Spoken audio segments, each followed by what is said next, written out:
Okay, so next up we have Lior Pachter, who's going to talk about questions of cell state and fate, and he's from Canada. Thank you very much. Just a great pleasure to be here, and thanks for the invitation. I love meetings like this where lots of questions will be asked, so please interrupt me. I have 20 slides, and I stand between us and coffee. And the good thing for me is I don't drink coffee, so not worried. Okay, so I'm going to flip a bit to math. I thought about what to talk about really hard because I don't know that I have much to say about state and fate. So I titled my talk Questions of State and Fate. And I have 6 questions to, just topics to think about, and I have the answer to one of them. So I want to talk about metaphors first. You all know this famous picture by Waddington, which is Waddington's epigenetic landscape.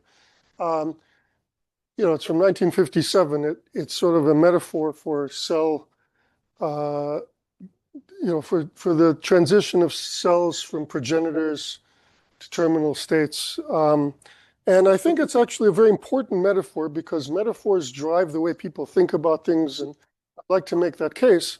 I also like to make the case that I think it's a very problematic metaphor because it leans, leaving aside the biology, it leans on intuition in 2 and 3 dimensions, which I don't think is accurate. And humans are very bad, actually, at intuition in high dimensions. And so I'm going to start with an example of that has nothing to do with biology. But it's an example this is my favorite example of this. So if you take a square, you can fit 4 circles in it. They each have radius 1/2. So they're diameter 1.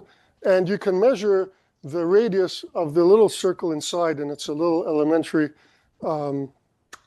like geometry problem. The radius is 0.207. Now you can, of course, you can do this in a box, and then you have 8 spheres, and they still all have radius 1/2. And then you can measure the radius of the sphere that sits right in the middle of them. It's a little bit bigger. It's got radius 0.367. And so my question to you is, what is the radius of the inner sphere in dimension 4 or 5, or in general in dimension D? Does anybody have a guess? Do anybody know the answer? Approach 1/2 as you approach D equals infinity. That's a good guess. Approaches 1/2 as D gets larger. Any other thoughts? Okay, so most of you seems do not know. So this is like, if you have kids, this is good for the kids. Because you can actually do the arithmetic. So here's the answer. It's square root of D minus 1 divided by 2. So in particular, as D goes higher, actually, if you plug in D equals 10, you'll realize that you get a number bigger than 3 point something, minus 1 is bigger than 2, is bigger than 1. So actually, the middle sphere is outside of the box. In fact, I drew them. So the small one there for dimension 2, they get bigger and bigger until in dimension 10, it's the first dimension where it actually pops out of the box. And that's not intuitive, right? That actually, the middle sphere pops out of the box. But it does because you can kind of, now that I've told you, you can kind of see that when you go to dimension 3, there's a lot more space. So this is a very good example of intuition failing. And thanks for volunteering the answer that I was looking for. Yes. That's the intuitive answer. Exactly. Now, there's all sorts of geometry like this that fails in high dimension. And one of them is that, the notion, so, if I go back to Waddington's landscape here, there's hills and valleys and the ball is rolling down, and that intuition fails in high dimension. And actually, in transcriptional space, even protein space, any kind of biologically meaningful space, we're definitely not in dimension 3. So in particular, in 3D, you're familiar with the peak and saddles and so on. But one of the things is in 3D, if you're at a peak, you just need to look in 2 directions to see that you fall off in either direction. But what happens is, as you go higher and higher and higher in dimension, looking at 2 dimensions is useless. There's always going to be directions where you can go up, and directions actually where you can also go down. Basically, everything is super, super peaky. And so, so that plot is showing that if you just look in two directions, and let's say you're pointing down in two directions, that says really nothing about being in a local maxima whatsoever. In fact, the probability that you're in a local maxima converges very rapidly to zero already at dimension 20. And the significance of this for Waddington's landscape is that as you go higher and higher in dimension, noise becomes more and more important, because small deviations from where you are, driving you in all sorts of crazy directions, right? Yes, go ahead. So what is so everything is saddles, but like of what? We're like in a scalar value, but what is it that the landscape is measuring here? It doesn't, So it's just at the top of the landscape, everything is going to be peaks eventually. That's right. Trying to get some intuition about Right. What landscape are you talking about, and like how high are we? I understand what you're asking. Yeah. So I'm saying that in general, if you think of it like a random landscape, but it doesn't really matter. I'm just making the argument that it's insufficient to measure two directions to decide if you're at a local maxima, which is obvious. But I think what's less obvious is that there's so many directions that noise becomes really, really important. That's all. Yeah.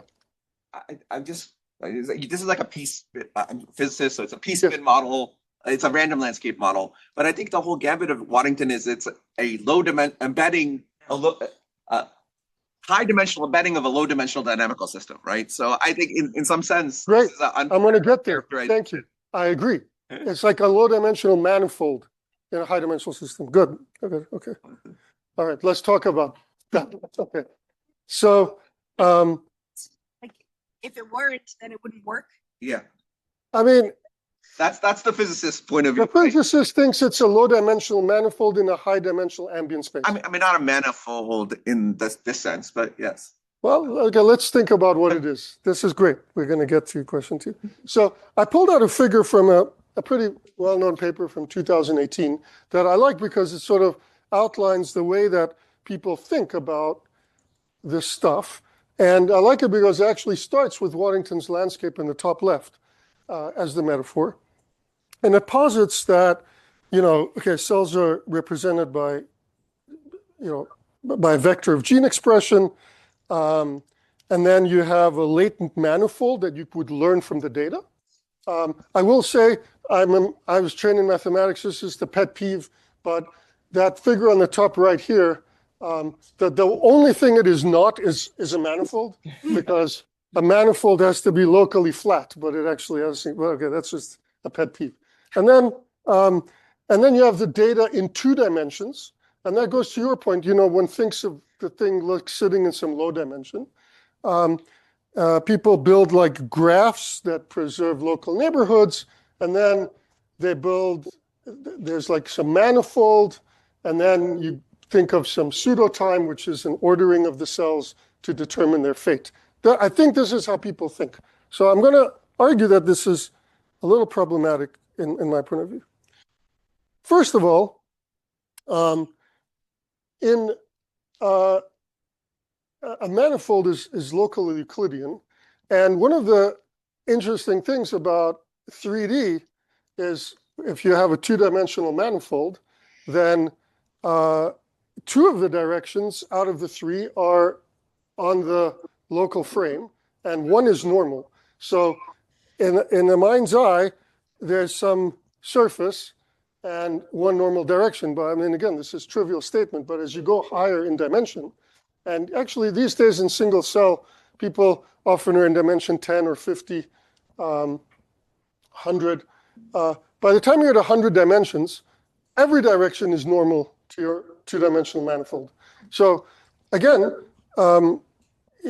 like noise is very important, because any slight perturbation is actually not moving you along the manifold. In the left-hand picture, more likely than not, a perturbation moves you along the manifold. But actually, perturbations are going to move you off the manifold.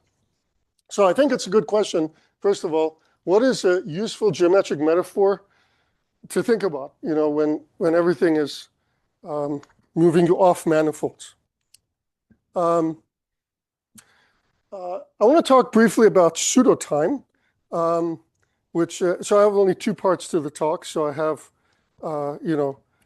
just these three questions: the noise, the useful geometric metaphor, and now I'm going to have three more questions about pseudotime. And isn't the Can whole I- point of Yeah, variable? oh yeah, go ahead.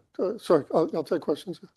I was just gonna ask for the previous thing. Yes, I'm a little, you said something in there about perturbation. yes, So if we assume that if we assume that the manifold represents,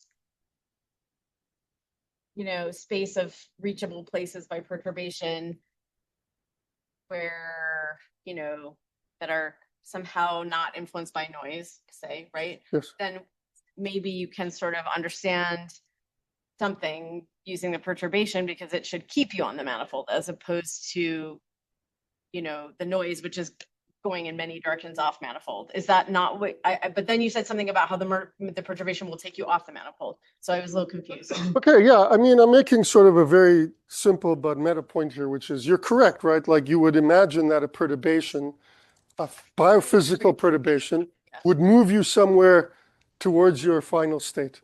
But I'm saying that like your dimension is such that stochasticity in your gene expression or in your protein translation You all over the place. is moving you almost certainly not in some imagined direction where you're supposed to be going. Sure. In fact, it's so overwhelmingly dominant that all the directions are not in the direction of whatever the manifold might be in low dimension, that it might be that the dominant effect is actually the noise Okay. or the stochasticity. Okay. And I actually I happen to believe that's the case. I'm going to make an argument in a second about that. Was there another question? Or? Yeah, I mean, I'm not sure about the connection between Waddington and the rest of this statement. Yes. I think like this is a way of thinking about manifolds that I think can be decoupled from Waddington's original idea, where that landscape is pulled by a set of like threads. No, like you can even see it in the pictures if you ever. Yeah, good question. And it's about robustness and canalizations, which is quite the opposite of all of these high dimensional effects and perturbations, like messing up with the phenotype. No, there's still a phenotype that you can observe, and it's well defined to some degree. And I'm not sure how maybe because the field tends to think about this type of work in this other way that you're talking about, but I was a bit. Right. So I guess I don't have a picture for you, but what bothers me the most about this picture is when you look at it, the marble is the cell, and it kind of, it can go really in three directions, right? It can go left, right, up, left or right, forward or backwards, up or down. And in this picture, you can see it like it's going to roll down one of these valleys. But I think in real life, in dimension 100, let's say the ambient space is 20,000 dimensions and the thing is operating in dimension 100. Actually, this marble is bouncing, like it's just stochastically bouncing around all the time. And almost every direction where it bounces is not going to take you down this hill. Here, if you think about bouncing a little bit, it might bounce a little bit to the sides up that slope, but that's it. But actually, if we effectively coarse grain the state space, we wouldn't recover this behavior. Like it's just an artifact that we're trying to state in a very, very granular way. But at the end of the day, all of these are highly correlated, and then you have something more like this. Do you think that biology is three-dimensional? Maybe. Not three-dimensional, but I mean like not maybe the naive just putting orthogonal dimensions one after the other high dimensional that you're stating. Yeah, I mean, there's one more question, but I will tell you that the data that indicate, I don't have slides for this, but it definitely suggests that things are not three-dimensional or four-dimensional or even 10-dimensional. They're probably at least 50-dimensional. And then, the ball is bouncing all over it's hard to see it, but yeah. But this is not the right metaphor. Yeah. So I want to make comments following this, right? Yes. Because I'm concerning about this picture. You think, because we have known this in molecular system, right? We are talking about in chemical physics. We talk about high dimensions, and we have this picture similar like this. what you suggest, here people talk about because about a lot of constraints, right? The system really stuck to this kernels. But I know you said that you said that there may be more high dimension. But then you also covered there may be systems have other processes that are decoupled. That's what you observe. That could be, yeah. Yeah, that could be. Yes. Also, quick comment just to prevent further confusion. We talk about dimensionality, but of what? And I think most people think of state variables. Waddington, I just talked to a mentee of Waddington over the weekend, Stuart Kaufman. He didn't mean that. These are not state variables, these are parameters. And he's talking about bifurcations, which necessarily is always one or two dimensional. Sure. So, but one has to define what one means by dimension. Yeah, well, I mean, that's a very good point. I give this talk from the perspective of the slide, which is what people today in genomics think. I agree with you that Waddington in 1957 wasn't thinking about, the state space being the transcriptional state of single cells, but that's today how people imagine it. But I agree with you. Okay. Yes, go ahead. So I think in physics and chemistry, people do the complex systems a lot, and the way to look at things in 2 or 3 dimensions, that's because you can find out the time scale separations typically, and then you can get the sort of the reaction coordinates or order parameters, and that's what you use to describe a complex system. I suspect that some of these can all have some lower dimensional manifold to look at that. Yeah, I mean, I think they're good examples of simple systems where you can think about 2 or 3 dimensions where you're looking at maybe 2 reactants or something. But in genomics, we think about genome-wide measurements. We measure 20,000 genes, and we're just not in the combination of them could be a few, not too many. It could be small, but again, I don't have the data. But if you look at the data, it doesn't appear to be small. I mean, small as in dimension 3, like 4 or 5. It looks like dimension at least tens, if not hundreds, because there appears to be information in all those dimensions. Okay, I'll try to wrap up my second part. It's short. One more. Yes, go ahead, Kelly. Yeah, no, it's good. It's good. You know what? If I stop here, I stop here. It's good. Yeah. So you have this image, at least in my mind, that you have the states that are bouncing around, surveying different manifolds as I envision them poorly. But if you're talking about specifically RNA as being sort of that mapping variable, then there's a timescale phenomena where you're not actually going to diverge into something different because it's going to take a lot of time to evolve from there. And so is that itself then going to buffer out any consequence of that type of variation and impinging into different Okay, that's a great question. And I love that. And I think it was Brian's talked about timescales, very important. But I think that's sort of a separate issue and a very important issue. But even if you think about timescales of minutes, I don't think stochasticity is averaged away. That's just my opinion, but I don't think so actually, because bursty expressions at the heart of how it works. It's not. I don't think I think the intuition that there's just tiny fluctuations, but the whole thing is moving down that Waddington landscape. Yeah, I just don't think that's a good metaphor, but that's just, yeah. So I guess when you look at hematopoiesis, right, many people find, I know you're going to hate this, many people find very satisfactory just to look at the low dimensional embedding of those states, like a UMAP, and they say, okay, this kind of represents a textbook example of this terminal state. So this is what I'm talking about in this course, graining. Maybe at the end of the day, the phenotypes are what is to be a megakaryocyte versus a neutrophil. It's pretty well specified, and there's not a lot of monsters in between, right? Yeah, I think that's a very good point. I think I have. Let me talk about pseudotime a little bit. How many? 2 minutes. 2 minutes. I mean, I could talk about UMAP for 2 hours, but I'm going to stop. Rate of 1 slide per 5 questions. Yeah, it's good. I would love the mix that way, maybe. I'm going to wrap it up, but I think I'm kind of done. I won't do too much of the second part. Let me talk briefly about time. Okay. You all know about pseudotime.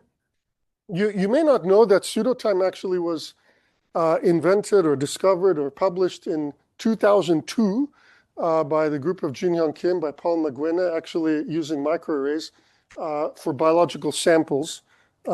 This is the figure from their original paper, and you might recognize it in that slide I just showed much later from single cell. It's like the same thing. Anyway, what I wanted to say is that, sorry, I'll go back to this figure just very quickly. So it says data in 2 dimensions. Before we even talk about UMAP, and this is just for a discussion point later, but what is the data? I actually think, so the data is, in that figure I just showed, it's like points in 2D on the UMAP, but actually those data are also transformations of counts by some formula. I've recently written a paper about that I'm pretty excited about, and I'm happy to talk about, because I think that the fundamental transform that everyone has used for the last 15 years in this field is wrong. So that's a good discussion point for later today. But also then there's this graph that you're talking about, you know, on the UMAP, where like, you know, actually, like, this is from a slide from a paper by my student Joseph Rich, looking at Seurat and ScanPy, which are the 2 tools that build these graphs. And they're actually totally different graphs built by the 2. Actually, one of them is not a KNN, so it's called an SNN graph. You'll see here, I can't see anymore with my old eyes, but like there are cutoffs. Like if you have more than 8,192 cells, then you get one graph. And if you have 8,191, you get another. So anyway, but I have a final high dimensional intuition failure that I want to point in this regard, which is that, so in 1 dimension, if you sample more densely, then your points are closer to each other. So that's why people build KNN graphs. They imagine that you find the neighbors, right? And then you like get the manifold and so on and so forth. But actually, that's not true in high dimension. In high dimension, the nearest neighbors are further away. So this plot, the last thing I'll say, the y-axis is the ratio between, like you have put random points in a cube, and you look at the ratio between the distance to your nearest neighbor and the average pairwise distance between 2 points, like randomly chosen in a cube. And the point here is that that ratio is basically the same, you know, as the dimension gets higher. Like in low dimension, the ratios are quite different. More sampling makes things more dense. But in high dimension, that's not true anymore. Your neighbor is as far basically as a random other cell. It's hard to understand that because we, you know. Why we do PCA in the first place? That's correct. That's why we do PCA in the first place, which is one of the really frustrating things for me, is that that's a linear map. But still, After which you do a nonlinear map. neighbors at least. Yes, so that's true. Yeah. Okay, so I think I have to finish.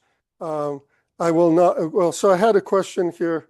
What is the biophysical meaning of the KNN graph? Which I think is a good question, but I think I will stop. I will skip the last part because of coffee. I took this photograph. It's my favorite table and chairs. I think this is a good metaphor, if I may say so, for a place for biologists and mathematicians to sit down and talk about their problems. Okay, so I'll end with that. Thank you. Yeah, good.